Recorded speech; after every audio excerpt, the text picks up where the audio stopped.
Howdy, folks. Welcome to another episode of The Inciting Incident. I'm your host, Tim Shields. I was walking through a park in Denver yesterday, listening to a podcast with my next guest, and so much information was coming through. So I'm so excited to see what unfolds through this conversation. And the topic today is angels. So with that, I'm going to start the hardest part of the show, which is reading the bio. Here we go.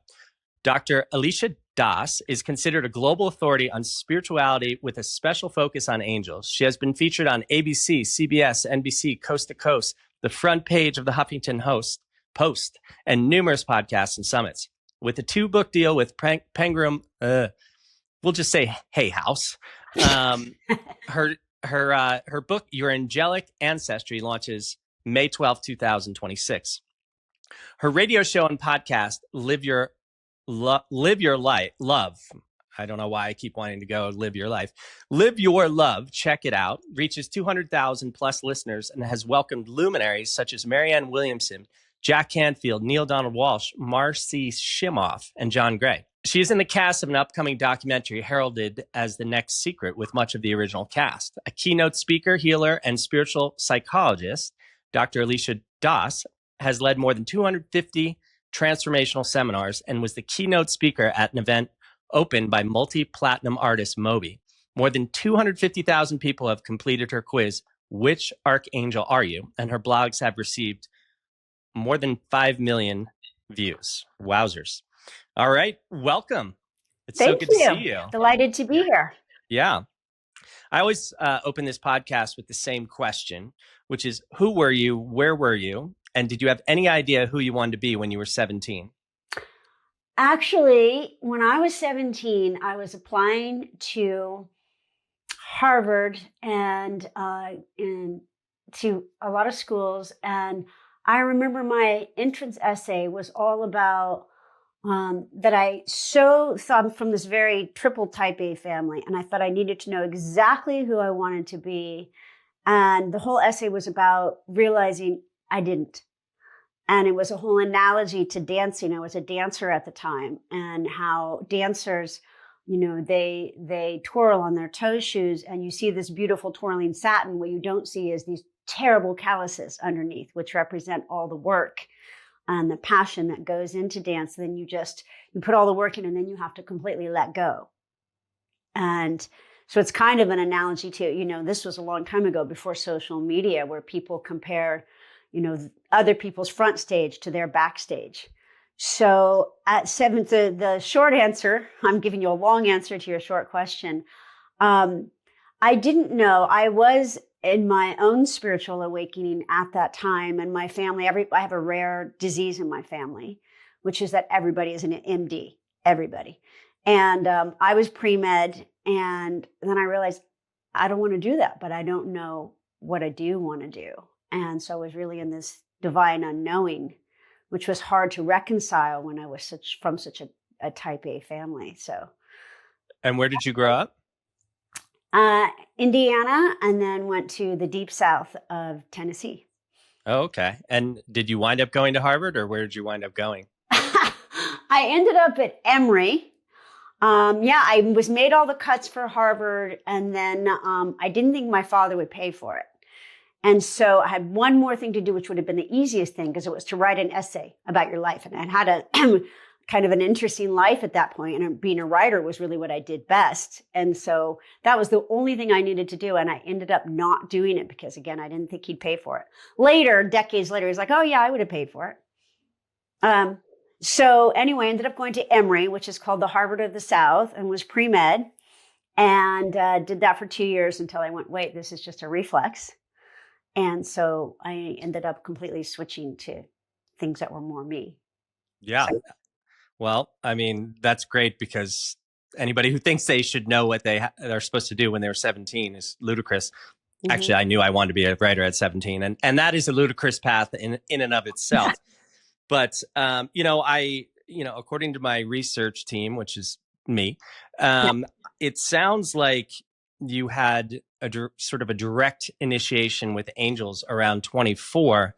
But then when I was listening to this podcast, you sort of have always been in this communication? Maybe from 4, 5, 6 or something like that.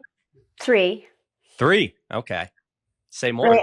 Well, I had this very traumatic experience happening, and I started communicating with these monolithic beings, which just seemed like light, but it was very comforting. And it kept my focus on that rather than on what was happening. And I started speaking in this odd language. When you're 3, thank goodness you don't question it. If we started speaking in another language at 30, we'd think we were crazy. And it really kept me whole.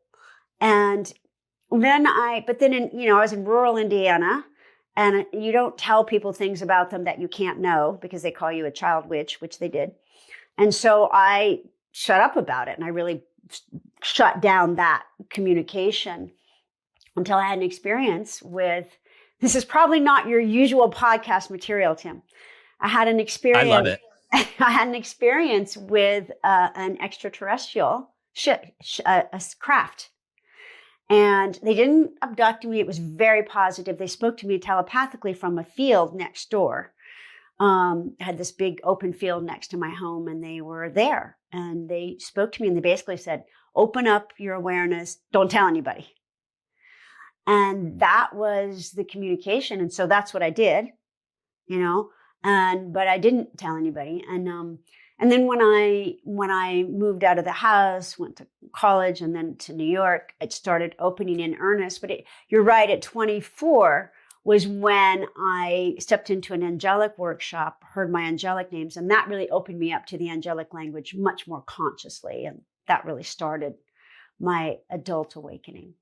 I actually had somebody who's sort of a UFO scholar on about 3 episodes ago. So, she said that it always opens, angels or whatever, with "be not afraid" or do not be afraid.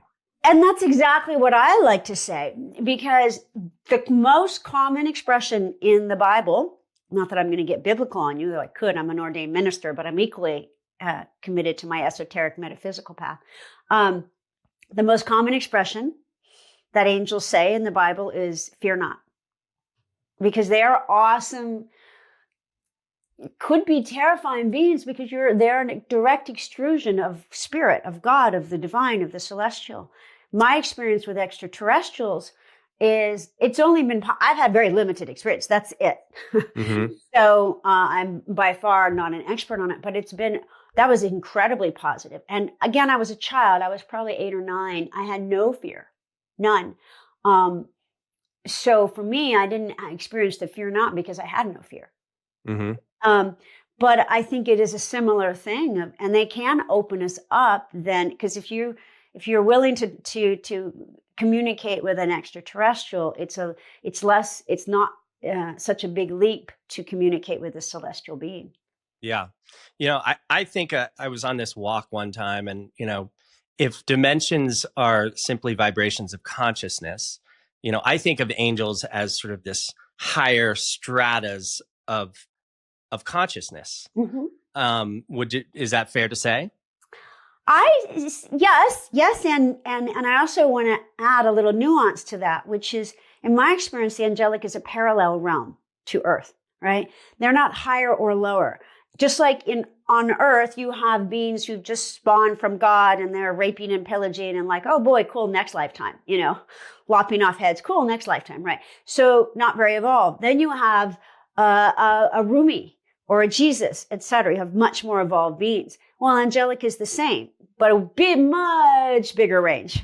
So you have angels just spawned from God who are not so evolved. You have fallen angels. And then you have these monolithic great archangels. So in my experience, I can't even tell you a number of angels, gazillions, Googleplex, et cetera, of angels, about millions of archangels, and only about, in what I've seen, about 150 great archangels. So those are the high beings that are just barely individuated. And those are the ones who really bridge us into God. So yes, they're at a much higher frequency. Are angels at a higher frequency? They're at a different frequency. You have all different levels of angels. The ones we usually hang out with would be the guardian angels. Those are, it depends on our level of evolution. How many lifetimes have we lived? How much have we focused on spirit and service? Where's our heart? Yeah. And what about Archangel Metatron? Mm-hmm. Do you ever sort of work or know anything, work with Archangel Metatron? Or he's pretty high up in the hierarchy from what I... He is very high up in the hierarchy and very popular and very accessible to humans, more accessible than most of the archangels. And I think he's much more involved with this whole paradigm of individuation, of people in bodies, people embodied. In my experience, Metatron is more involved in this level and helping keep the covenant between man and God in terms of, we've agreed to do this. It's not always so easy. We're going to bring all experiences back to God. And some say, and this is one, Metatron's very controversial in some ways. Many people love Metatron, and then there are a few in the metaphysical worlds who say Metatron is more about evolution in this level. And if you want to really step off into the next levels, you might want to work with different angels. I don't take a side because I think that we have our own. I'm hugely respectful of people's own experience with angels. So I say, you can trust yourself so much more than you think you can. Yeah. You're probably experiencing them much more than you think. Years ago, and this is the first time that Metatron came to my awareness, is I was like talking to this guy about possibly working on a book with him. And he said, you have a lot of Metatron energy or something like that. And then when I was working on this new book, I realized I needed to add another chapter, and it wound up being 13 chapters. Oh my God. At the same time, I started, it actually started on a Sunday night, and I started drawing Metatron's cube. Mm-hmm. And the next day, a whole new table of contents came in, the whole thing about what chapter 13 was. And then when I wound up doing it that Thursday night, I drew Metatron's cube again, and I realized there were 13 circles in Metatron's cube. Uh-huh. And, so the new book is called Dream Tethering, 13 Keys to Creating the Life of Your Dreams. And, Metatron plays a part of it. And he was also supposed to be one of the few if I'm correct, one of the few archangels that was also man at some point. Human, exactly. Yes. Yeah. They say that, I believe it was Enoch incarnated, yes. That Metatron incarnated as Enoch, and then had a very profound lifetime, and then went back into the Metatron body. And so that is actually part of the focus of my book, Your Angelic Ancestry, the first book launching with Penguin Random House, Hay House, which is, you're right, much easier to say. Yeah. And it's really that we, and again, probably not your typical podcast, but that the angelic predated the human by eons. Again, I can't even say that big of a number. And even many spiritual masters call the human level a latter-day experiment, right? We're pretty new on the whole scheme of creation. And so in the angelic realm, it's obviously in some ways a lot easier because we're directly connected to God through the archangel above us until we evolve into an archangel, and then we evolve to the free choice humans are born in. Humans eventually, through many, many lifetimes, evolve into the divine remembrance, and angels born in. Angels remember God with every breath, right? Mm-hmm. And so in my experience, and this was the awakening I started having and then sharing with people, many of us, not all of us, many of us were angelic and even archangelic before we incarnated onto this level. And the reason I say archangelic is because now we're not at the level of a Michael, a Gabriel, or Metatron. Sorry, Charlies. Unless somebody is, and they might be. We're much lesser archangels. But the reason I say we have to be archangels and not angels is because angels don't have free will. The book was called Your Archangelic Ancestry, but nobody could say it. Even Reed Tracy, when he was announcing the book deal with Hay House, was tripped over the word. And everybody, and I'm like, archangelic is so easy, but nobody could say it. So I changed it to angelic, but it's really your archangelic ancestry. So angels don't have free will, but archangels do. So to just plop an angel here in this level where we all have free will, they would be lost. They'd probably fall. So we've got to have at least a little bit of a taste of free will to come incarnate here as a human, where we evolve quickly, precisely because it is so difficult. Like this level, you want to hear the spoiler alert? You want to hear the first line of my book? Yes, please. Being human is not easy. That's why even the angels bend a knee to you. Few truer statements have been spoken. Yes. So here we are as human archangels, but we have those who went before us to teach us how to do that. Enoch becoming Metatron, Elijah becoming, there's not many, several prophets ascended with their bodies, so their bodies translated into light, right? That's what happens when an angel dies, right? It's said that Elijah went back to an angelic form. In my experience, Ezekiel did, Daniel, other prophets. So, we are in this dimension of polarity. Why the fall? Why the separation? Human separation or angelic separation or both? Well, I guess it could go either way because everything sort of cascades down from the one. Right. Yeah. Why the separation? Why are we in these body things? Why do we seem to be separate from God? Well, I guess it's more like the good and evil thing. Oh, if you can call. Yeah. Yeah. Okay. I have studied so many different spiritual paths, and that's my passion, by the way, is bringing them all together. Can we stop fighting about whose God is bigger? Right? Yeah. We just come together. All paths lead to love. So I've studied so many different paths that the fall is different in the different paths. So that fall, I think that fall happened because, and again, it would depend on which path you ascribe to, but I think that was the beginning of free will. I think we were one with God, right? Now, was it literally Adam and Eve in a garden? I'm so not going to get into that because then we'll be here for 12 hours. Yeah. So I think that is symbolic, though, or reflective of free will, where something, now, was it Luciferian? Could have been. Or was it just something within us that went, I want to know the face of God and to be as God, right? It said that God created man in, I'm going to say its own image, so we don't, use a pronoun. But man, unfortunately, does God the same favor, right? We anthropomorphize God and make God this, man in the sky. And to me, God is so much greater than that. So I think the fall happened so that we could experience free will. And I think it was hugely brave of God to allow that, because I don't know that the divine knew that we were going to return to it of our own accord. And yet we are. Mm-hmm. So what about, another person being that came very heavily into my awareness when I was writing this book was Saint Germain. So where, an ascended master. So where is the separation of ascended masters and angels? Yeah, beautiful question. So they play for the same team. So at some point, who cares? Is it Saint Germain with me? Is it a high archangel? Is it Buddha?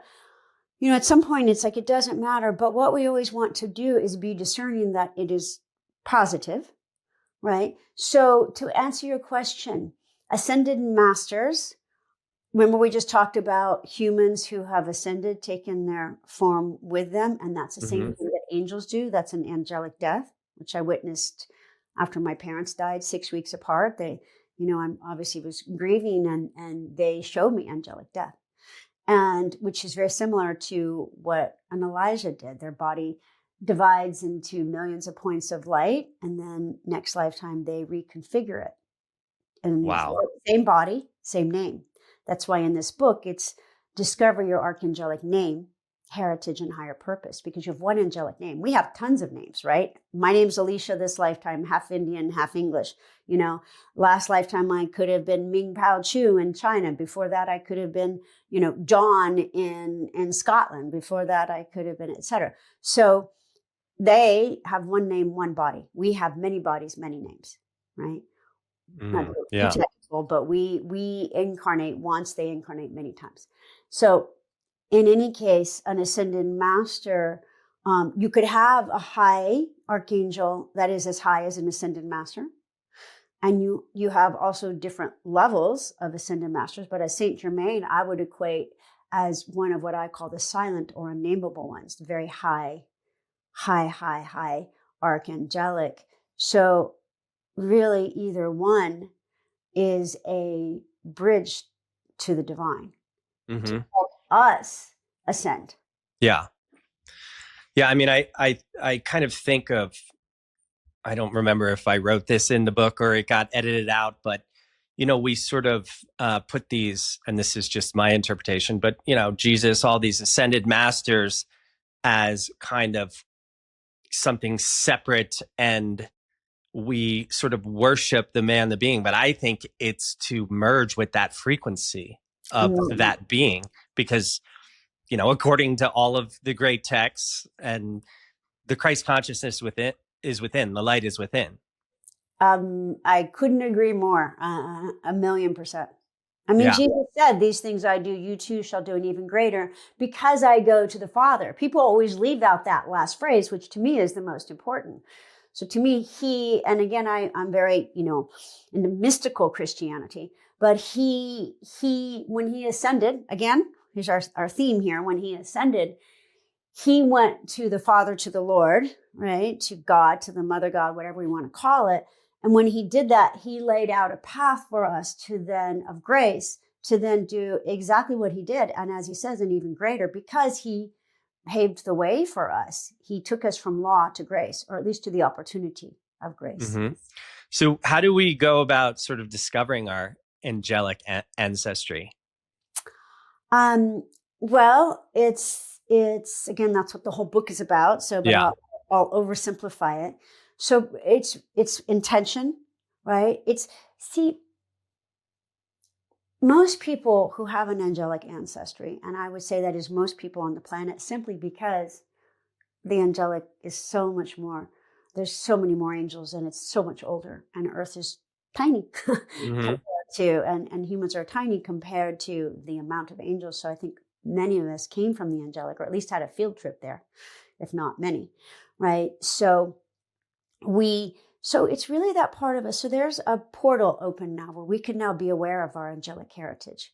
That door was closed, sealed shut for quite a while, because if we now come here and we got this body thing that's so mortal, and we age, and we're subject to time and space, of which angels are not, and we don't know where God is, and we don't know what to do, right? If we're 17 and we're like, well, I think I want to do this, but I might want to do that, and this might be good, and that might, right? And there's good and evil.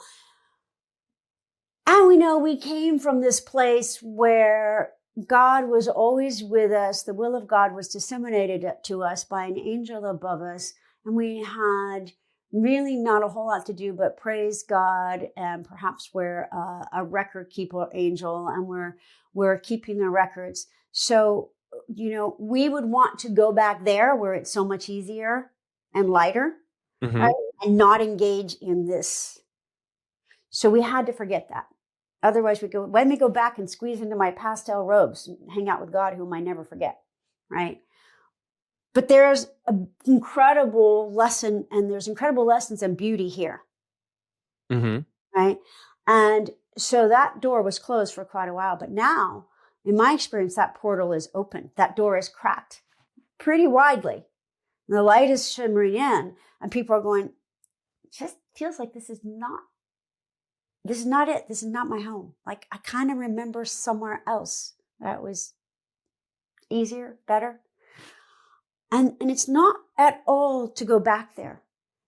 It's to open to our heritage and bring it all present, so we can manifest more of the qualities we all associate with angels. Like when you go, oh, you're an angel. What do you mean? You're loving, you're kind, You're full of grace. You're connected, right?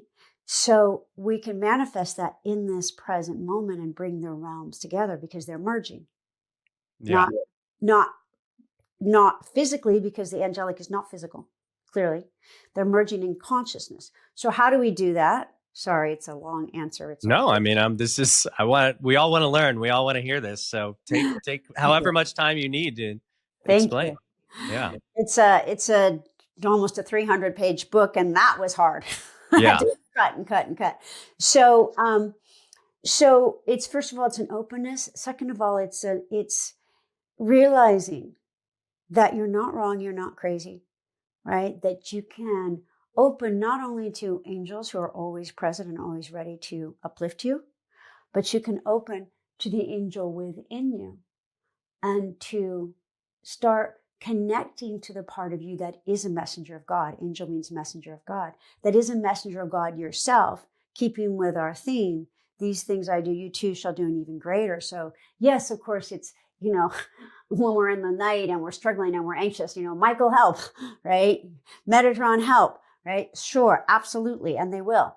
But it's also opening and going, I also can go directly to God as an archangel and bring forward not only that higher message, but that deep comfort and that attunement to God that I knew as an archangel, and bring it right here as a human. And then I'm a much more evolved being who has the free sovereign will of a human, surrendering that will into the remembrance of God that an angel has. Yeah. I want to get into how we sort of recognize or communicate or interact with angels. But first, I wanted to ask you, do you think there's such sort of a prevalence, I think, in modern society of these sort of supernatural occurrences? Do you think that this has happened all throughout history, or social media has amplified that, or where the veil is thinning? And I guess this is a lot, but another part of that is, do you think humanity is playing a bigger role in the evolution of maybe the universe than we know, which is why we're getting all of these sort of angels coming in now and stuff like that? I think it's both and. Has it always been occurring? Of course. The moment we were individuated from God, we started trying to go back to God. Mm-hmm. Or completely denying God, depending on our level of evolution and, challenge, right? Even in this life, we still do that. I certainly do. It's not like I walk around in God consciousness, right? I wish. But I do keep returning to that because of all the decades of spiritual practice. But I think that there is a portal open. Certainly, absolutely, 1,000,000%. There's as I was saying, a much greater opening to the angelic than there ever has been. Why? I think that it's both. There's a lot of astrological imperatives. There's a timing. Karma is either on a timeline or a learning line. I think it's both. I think we've evolved. I think angels have evolved. I think that evolution has just occurred through all the realms. And I think that, yes, humanity is playing a bigger role than we think.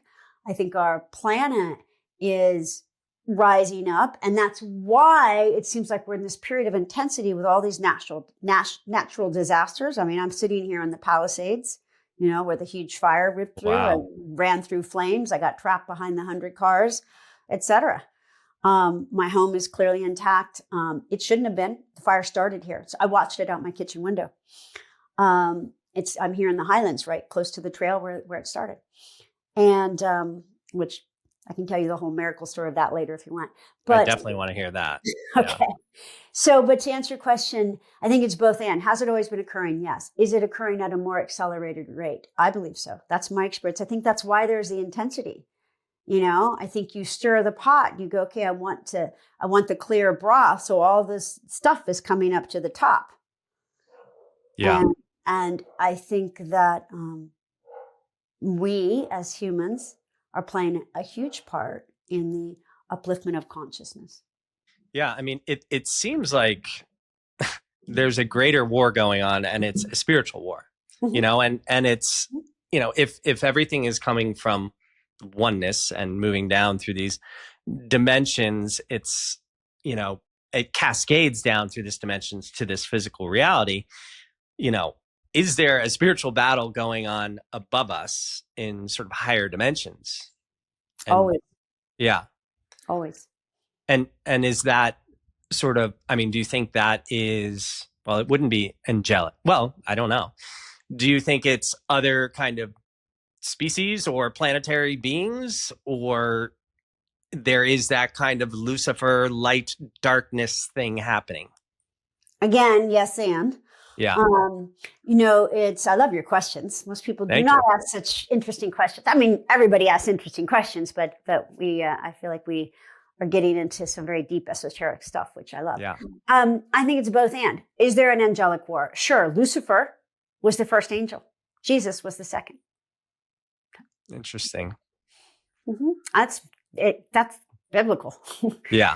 So yeah, Lucifer, it was the morning star, the first, the bright light, right? And then Lucifer fell, and there has been a war ever since. Now, where did Lucifer fall?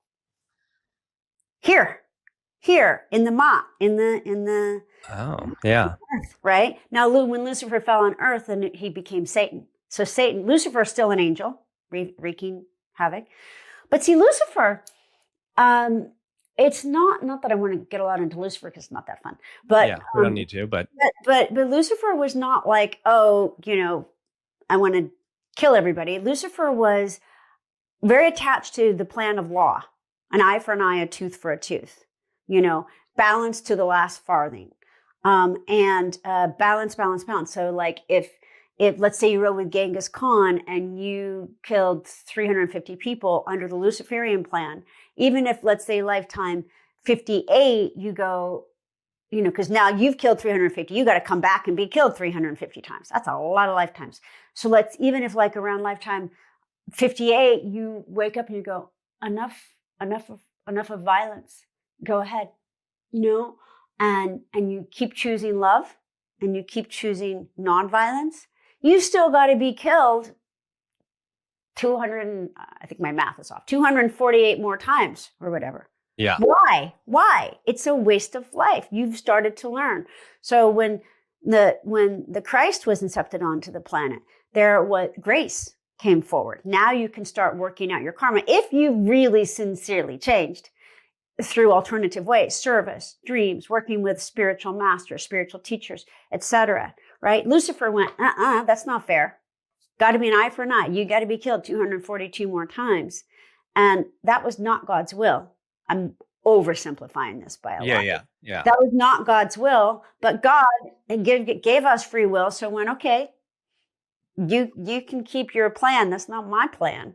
And so there's two plans on the planet, the grace plan and the Luciferian plan. And I think we can kind of see, certain people who seem like they're more working out the law plan, the Luciferian plan, and others who are more working in the Christ plan.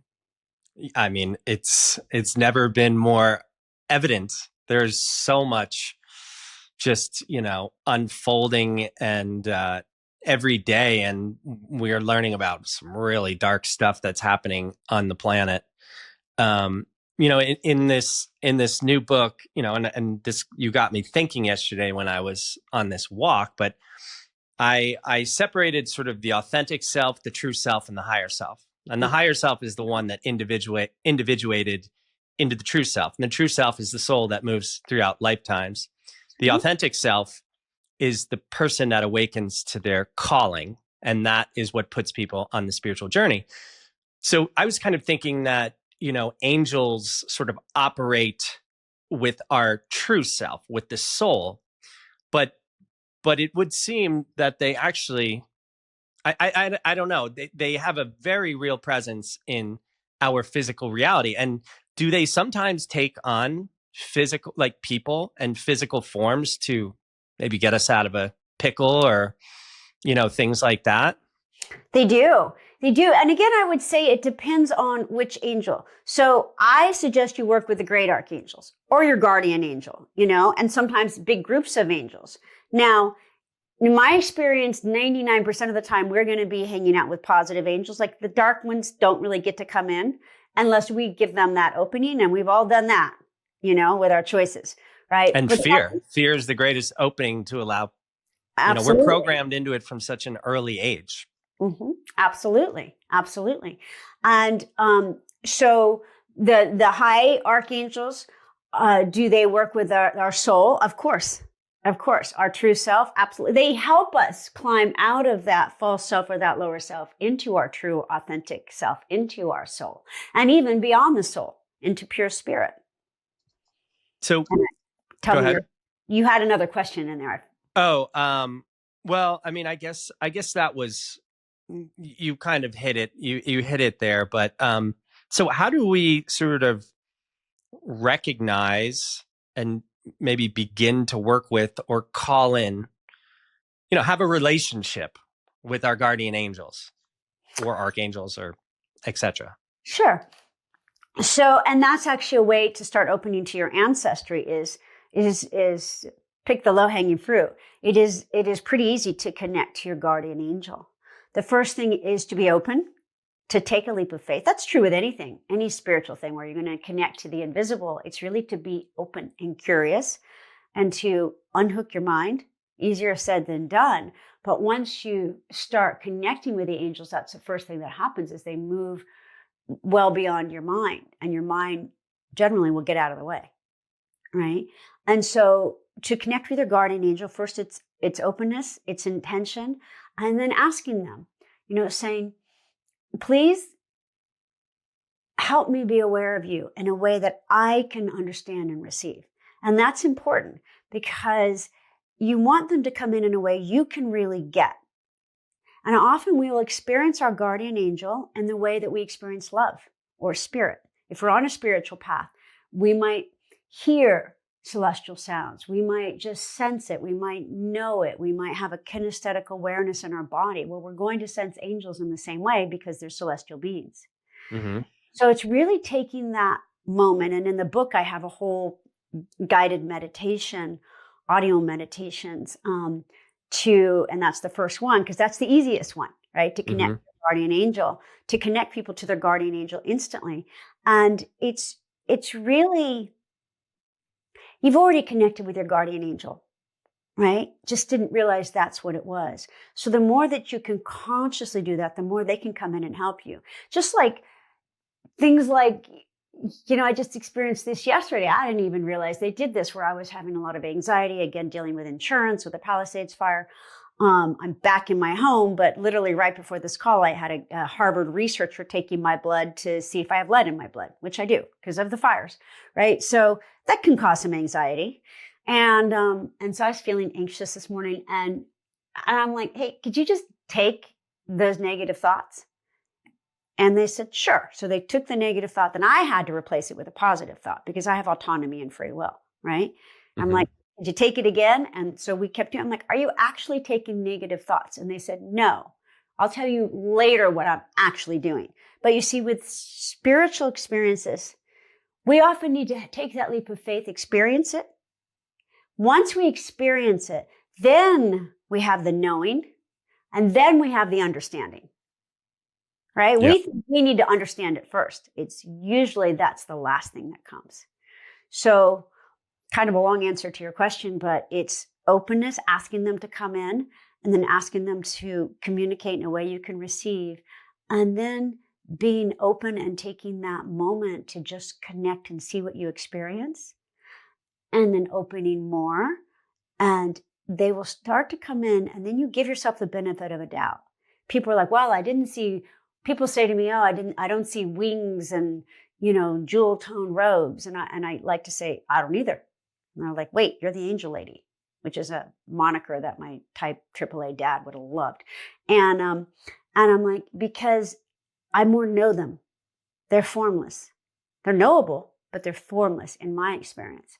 So it's just to be aware that we're never alone and they're always with us.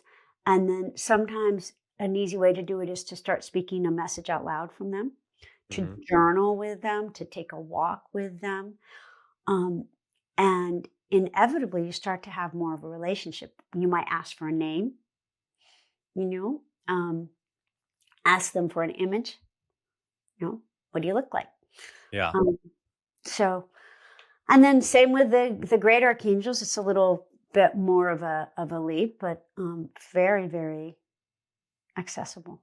And they speak through your thoughts, insights, revelations, epiphanies, and probably patterns, synchronicities, serendipities, etc. in your external world. Right. So what is sort of the most profound angelic or mystical experience you've had, and how did that change you? You've probably had a lot. Yeah.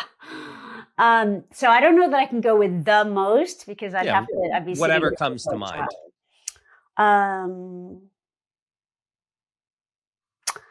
Well, I go with the most, or very recent one. So when I was opening to the angelic language, there was a word which I related to as a mantra that I kept hearing in the language over and over and over. And it's not like now it's a lot easier, but at the time it wasn't so easy to just connect to the language. You've got to really surrender, right? And so that word would take me into the language. And I said that word out loud to my spiritual teacher. So it was a profound guru, if you will. And because I said, I don't know if this is when I was 24, 26, I don't know, maybe a little older. I said, I'm hearing this mystical language. Am I crazy? And he had a great sense of humor. And he said, well, we can't rule that out, but speak some of it.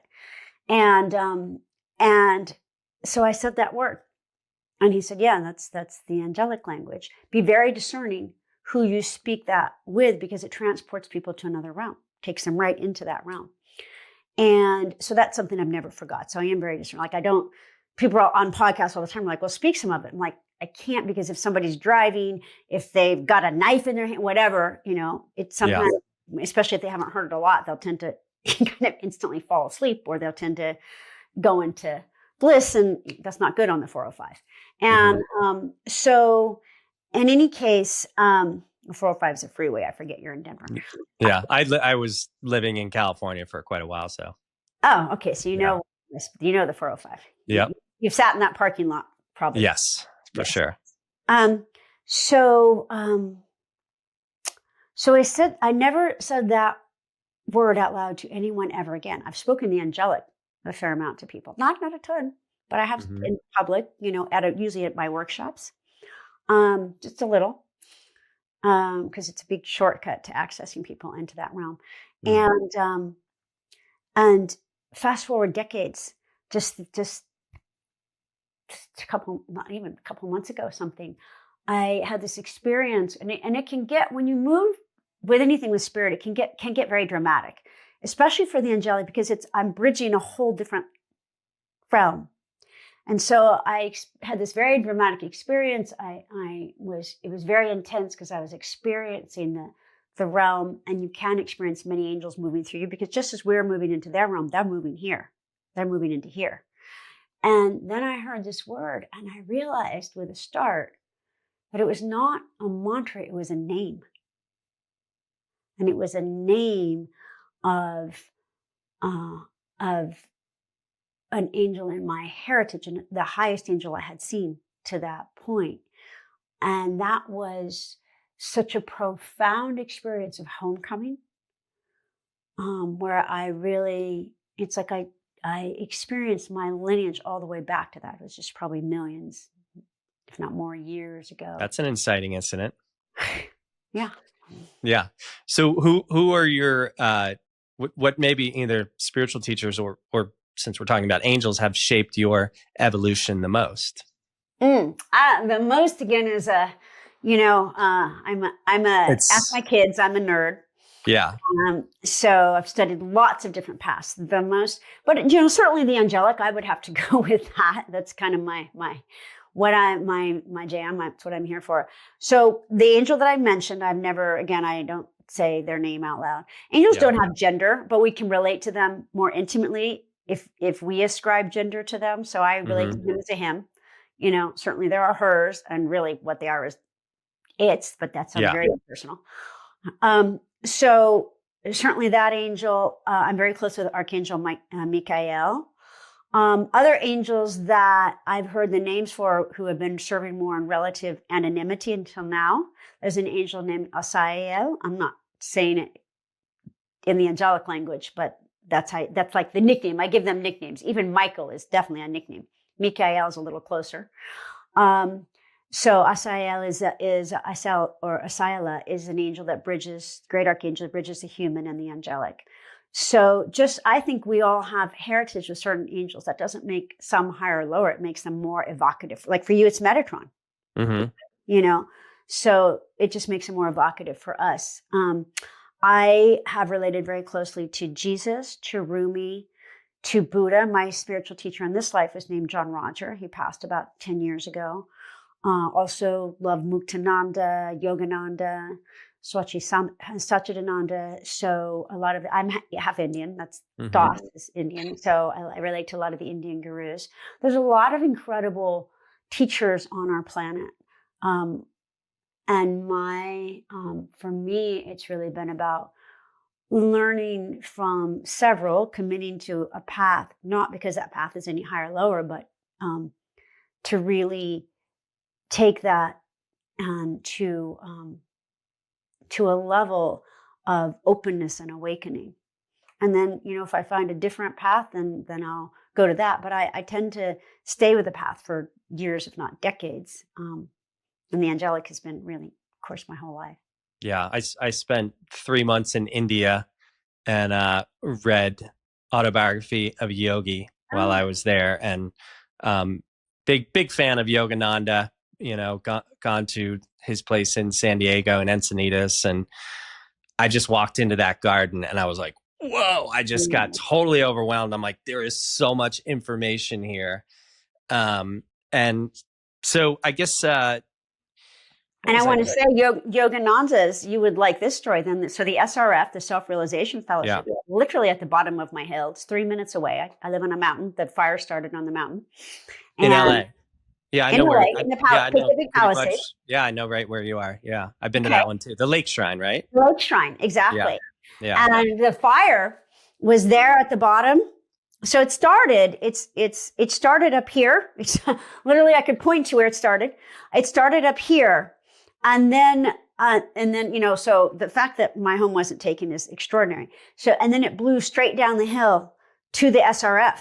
So you have to understand it's Palisades. This is what most people don't know about the fire. Palisades Drive is one way in and one way out. There is a fire road. The fire road is where the fire started. So we cannot use the fire road. So it's one way in and one way out. It's a mountain. You're from Denver, right? Mm-hmm. No other outlet. At the bottom of the mountain is the Self-Realization Fellowship, right? It's a small mountain, especially compared to your mountains. So at the bottom is the Self-Realization Fellowship. There were huge flames. So I didn't evacuate right away. First of all, they didn't tell us to, which is so bizarre. And we've, of course, gone through a lot of wildfires here. We thought, it'll be out, right? But also the main reason is I couldn't find my son. He panicked and took off to the fire road, not knowing that's where the fire was. So I'm driving all over. By the way, I have COVID. I had COVID. So I'm running around in my slippers because I have a high fever and I'm trying to find my son. Long story short is I took a long time to get out because I was trying to find him. And by the time I tried to get out, there was 100 abandoned cars at the bottom. People were literally jumping out of their cars and running for their lives. The huge flames at the SRF, wall of flames on the side of us. I couldn't get out, obviously, and still looking for my son. And refusing to leave because I can't find my son. And looked like the SRF was going to go. There, that's where the fire was, right? That's why people were jumping out of their cars. Remember I said there's one way in and out. Yeah. So they're jumping out of their cars to run on the PC Sunset, to run down to PCH. So we assumed the SRF was going to go down. So fast forward, clearly I did get out. I went back up to my home. Thank God my son was able to get through because there was no cell service at that point. He was able to get through. That was a complete miracle. And say, I got out, Mom. And then I was like, then I didn't. But now I'm trapped up there. Now he's panicking because I'm literally trapped up there where the fire is. And because the firefighters told me to go back to my home. And I promise I'm almost at the end. This is No. I'm just looking at other questions. I want to hear the whole thing because it was a great segue. We mentioned your mystical experience earlier, so I wanted to get back into this. Okay. Yeah. So I go up there, and then at some point there was this very abstruse text on an obscure app saying Palisades Drive is, people are running up and are running around the streets screaming and panicking because we're trapped, and the sky is black, and there's very abstruse text saying Palisades Drive is now open to monitor traffic. I'm like, I don't know what the heck that means, but I jumped in my car and ran down, and they had, bless those firefighters, talk about angels, had bulldozed the cars. Now in front of me, the SRF is there's just a wall of flame, right? So and there's flames on every side, and I was begging the firefighters to get in the car with me because I'm like, you can't stay here. And they're like, no, we're fine, go. So they're like steering me around the flames. I got out, and sending huge blessings to the SRF. So then it's 3 weeks. We don't know what's burned to the ground, what's not. The fires are raging. The firefighters have given up. We have no water. Everybody knows the story, right? So, and every second we're like refreshing the apps, trying to figure out, is our home there? Is our home not? Is our city there? Is our city not? Is, our friends out? So, and I kept looking at the SRF and it was still showed there. I'm like, how is this possible? Well, fast forward 3 weeks, the fire's finally out. Well, let me go back. I'm trying to make this short. So you don't have to. Thank you. About a week. It's a wild story. I mean, I'm sure everybody's fascinated with. There's so many miracles and tragedies that happened in this very short window of time. Absolutely, and so I'm on my knees because it took my whole life really to buy this home in the Palisades, and I'm on my knees to the angels, and I'm like, please, this is the only thing I care about. Obviously, my kids, but I meant physical thing they care about in the world. And they showed me this teardrop, and they said, "We're guarding your home." And you got to realize this is where it started, the fire. Yeah, right. It's impossible that my home would be there. They said they showed me this teardrop. They said, "You're in that space. We got your home." Now, I can't say I completely relaxed, but I relaxed a lot more, right? Because I knew also everybody in the Palisades was, we were certainly underinsured because I live in a townhome, so it's an HOA. And sure enough, the final fire map showed everything red was gone, right? There's one teardrop in the middle of that is completely intact. And I'm sitting in that home. Wow. Sitting in that space, yeah. There's our whole complex completely intact. A couple friends of mine, their home is intact. Everything else gone. Unbelievable. And they show me like they had angels perched on top of my home. You saw the image and then didn't really know or understand, and then it literally shows up on the fire map. Yeah, it showed up on the fire map. And yeah, they show me like they were standing on my home. And nobody has an explanation for why this complex survived. The one next that way, level to the ground completely. The one, homes above, level to the ground. And so the SRF, apparently what happened is some devotees, I don't even know where they got the water. I am sure Yogananda gave them supernatural water. Mm-hmm. There was no water. As everybody knows, the reservoir was empty, and there was no water. There's no water in the hydrants. And somehow they got water, and they kept spraying down the SRF, and they saved it. And I literally went there a week ago with a friend and walked the grounds. And yeah, there's burnt stuff around, but the grounds are intact. They should not be intact. Yeah. I mean, what do you think is kind of it's pure speculation, but what do you think sort of the greater spiritual sort of unfolding of that event was or is. I mean, whenever something like I just had something somewhat traumatic happen about 2 weeks ago, and I went for a walk the next day. It took a little while to get that trauma out of my body, but I got the message why it happened. Mm-hmm. Do you think there's a greater message for why this happened? Of course.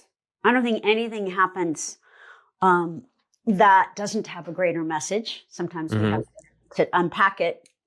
I don't have a complete answer to that yet because we're still very much in process. I mean, if you go, people are like, "Oh, you're fine now." 10 months later, like, have you driven in the Palisades? It still looks like a bomb blew up here, Wow. So, yeah. And I have lead in my kitchen still. I have lead in my body. It's like, no, we're still very much in process. However,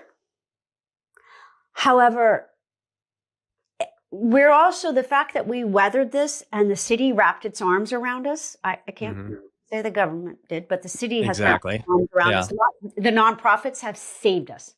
There's a nonprofit called Operation Hope. In fact, I'm going to Atlanta in a few weeks to speak at their conference. They came in and they gave me a coach who worked with the insurance. So people like the city, we came together. People, like, we had no clothes. I literally ran out with the sweatpants I was wearing, because I was sick. and people just, they gave us clothes. People just delivered, strangers. I mean, I was in a documentary during the fires. It was the documentary you read about, touted as the next The Secret. So I went and I had no clothes. I went the night before and I'm like, in tears. I'm like, I need an outfit. And she's like, what kind of outfit? Like, I don't care.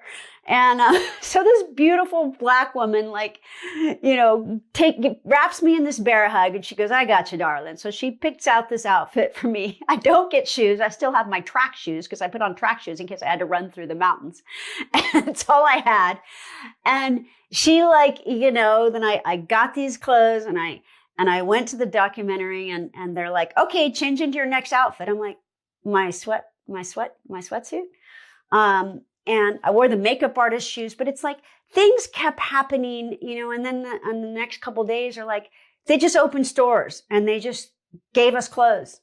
They, not all the stores, but some of the stores, people would just come and like there was places where you could just go get, like, the city came together in a way it never has before. But it wasn't from the government. I have to be honest. Not that no casting no stones there. But I'm saying that people. I'm not a fan, so you can if you want. But anyway, that's a whole other podcast. That's a whole other podcast. Yeah. But the people came together and supported us. Even just a week ago, 10 months later, most people think, oh, you're fine now. Like, no, we're not.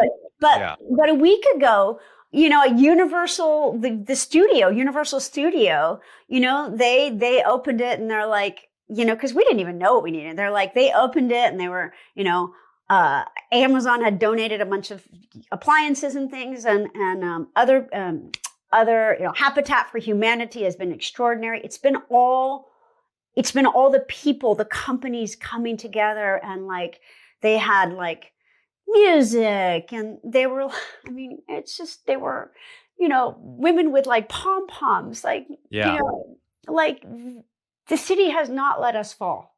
Yeah. I mean, times like that bring out actually the best in humanity.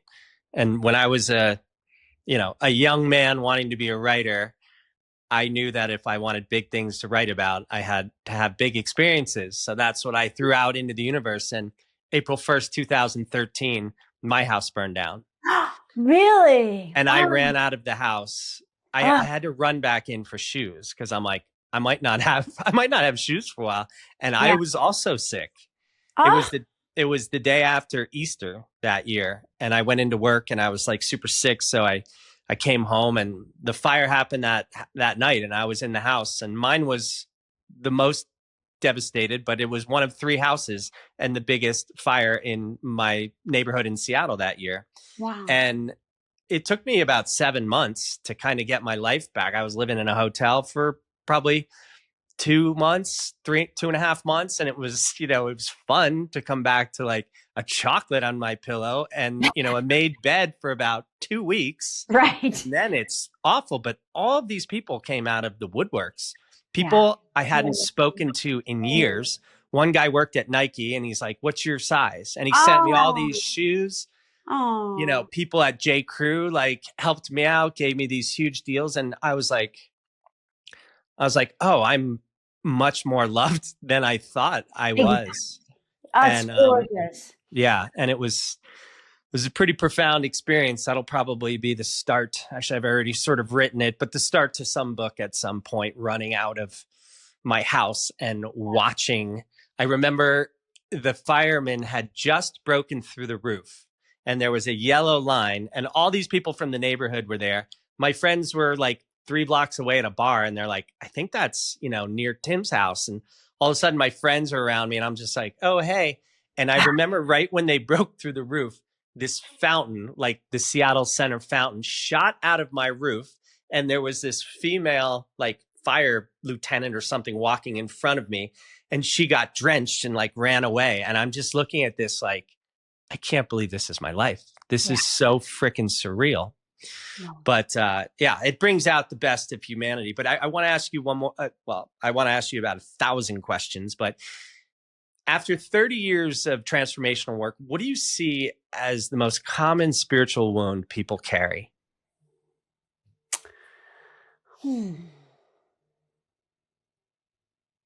Believing they are separate from God. There's some spiritual teacher, I cannot remember which, who says that is the only wound we carry. Believing we are separate from God, that we are on our own. And the truth is, in every breath we breathe in God. We are never separate. Not one soul will be lost.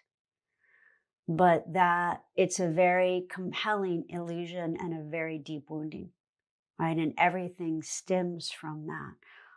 In my opinion, all trauma, it all stems from believing that somehow we've fallen, that they've done something wrong, that we got kicked out of heaven. And here we are. And we're in these seeming separate things, bodies, and believing that we're separate from each other. Mm-hmm. And that belief is what allows all the challenging things to happen, the wars and the traumas and the things that we do to each other. In my first, when I was younger, I wrote about it in my first book, and I've actually evolved it in this new book I'm working on getting out there. But I used to write about my soul ache when I was young. Mm-hmm. And I didn't understand what it was, but it was like this deep kind of existential wound. Mm. And it is that separation. Yeah. But I think the soul ache is a catalyst to get us into the calling. And the calling is what our soul purpose is here and what we are here to evolve within our soul. Yes, that is really, to me, I don't mean to sound cavalier because there's so many deep and profound wounds. I think humans are incredibly brave. And resilient. But I think that is the wounding, and it's a holy longing, but it's also that which sends us back, that part of us that, if we're a new soul, we're not really feeling it that much, but we're been around, we're like, this place is just not like, this ain't it. And that holy longing is what takes us into the profound truth that we are one with God, we are one with the divine, we are one with each other. Without that holy ache, I don't know. It's said that people are more motivated to get out of pain than they are to have pleasure, right? So that holy ache is what takes us evermore into that search and that remembrance that we truly are. We truly are one with love. And we are, in fact, God itself. I love that holy longing. That is beautiful. Those are two beautiful words. Powerful, side by side, that echo throughout eons and time and dimension. I get that. When I was 23, I was 22 or something. I was having a really hard time. And it was like, I really was kind of, I don't think I could ever go through it with it. But there was one night where I was really thinking about, I can't be here anymore. This is too freaking painful. But thank goodness I didn't. Yes. Yeah, I'd hate to have to go back, on that hamster wheel and do Exactly. that whole rigmarole again. Exactly. If you think does the angels have one message for humanity right now? Are you okay if I let them answer that? I would love it. Yeah.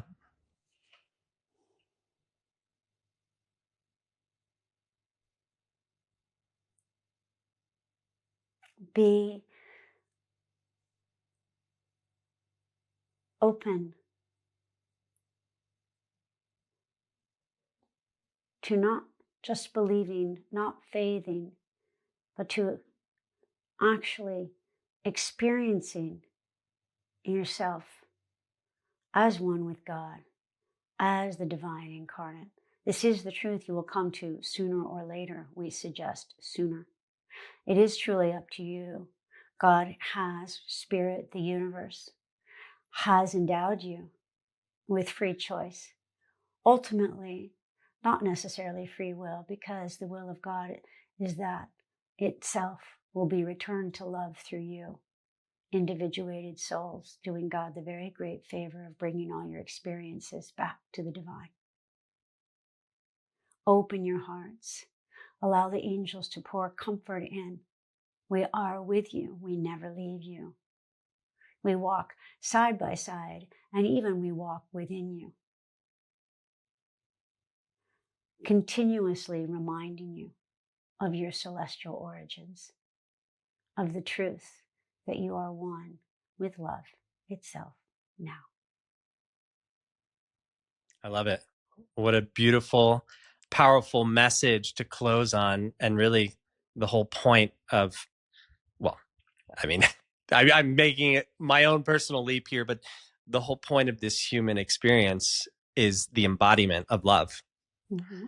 And at the end of the day, you have two choices, love or fear. Yeah.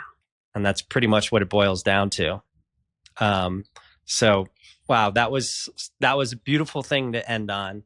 I loved this. I could talk to you all day. Where can people find you these days besides everywhere? Well, my podcast, Live Your Love, which is on everywhere podcasts are found, also on the radio, also on YouTube. My website, aliciadoss.com. My book is on pre-sale now. So that's at Alisha Doss, my name, ALISHADAS.com/book. They can get, so the book is not quite out yet, but what they can get is they get a course called Rise that has a lot of the content in it. They also get the first 3 chapters of the book. And that's a fourth of the book that they already get right in their inbox, as well as an invitation to a summit I'm going to be doing with a few spiritual thought leader friends a little bit closer to the launch. And then I'm going to be doing a lot of events leading up to the launch, just sharing this material. So, and of course, I'm on Instagram and YouTube, which is also my name. It's actually Alisha K. Doss, because Alisha Doss, believe it or not, is a common name in India. And so, yes, I hope people will come join me. And I hope that we do this again a little closer to the book actually being out. I would love that. And I just want to say thank you for being a translator and intermediary between between matter and energy. And yeah, I'm looking forward to seeing what unfolds for you, and we'll stay in contact. And yeah, just thanks for all you're bringing to humanity. So anyway, thank you as well. Thank you as well. I can't wait for your new book. What is the name of your new book? It's called Dream Tethering: 13 Keys to Creating the Life of Your Dreams. Beautiful. So it's almost like a framework of consciousness for creating the reality you want to live. Beautiful. Basically through love and intention, and it's a bridge between science and spirituality. I love it. Yeah. So Anyway, folks, you know what to do. Like, share, subscribe. I hate to be a beggar. It's hard to fight algorithms, but definitely follow Alisha, and we'll have to do this again. Until Absolutely. next time, I'm your host, Tim Shields. This is The Inciting Incident.